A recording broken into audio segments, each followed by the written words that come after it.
இந்த வீடியோ ரொம்பவே ஒரு டிசப்பாயின்மெண்ட்டோட தான் நான் எடுத்துகிட்ருக்கேன். நம்ம எல்லாருக்கும் கண்ணாடி வளையல்னால் ரொம்ப பிடிக்கும். எனக்கும் அதே மாதிரி தான். எப்பயுமே கண்ணாடி வளையல் சிகப்பு பச்சை காம்பினேஷனில் 2 கையிலுமே 4 வளையல் போட்டிருப்பேன். இதுக்கு முன்னாடி நான் வந்து நார்மல் கண்ணாடி வளையல் தான் யூஸ் பண்ணியிருக்கேன்.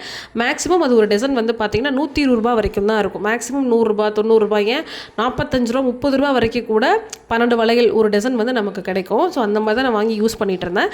இப்போ லேட்டஸ்ட்டாக இந்த ரெயின் ட்ராப் பேங்கிள் வந்து பார்த்திங்கன்னா இதோட ரேட்டே ஒரு டசன் வந்து ₹120 குறைஞ்சு கிடையவே கிடையாது. ₹120 மேலே மேக்ஸிமம் 150 160 வரைக்கும்லாம் இதோட டசன் வந்து விற்குது.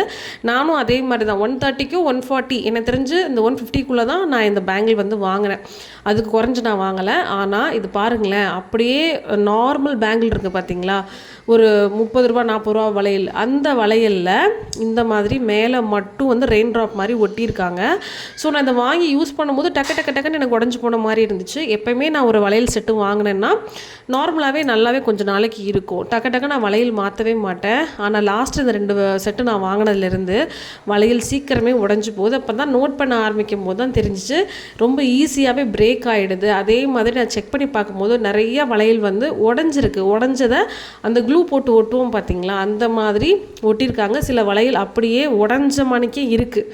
ஸோ அதை நான் இப்போ தான் நோட்டீஸே பண்ணினேன். ஸோ நான் யூஸ் பண்ணுற இந்த வளையல் தான் இதே மாதிரி தான் எல்லாருக்குமே இருக்குமான்றது எனக்கு தெரியல.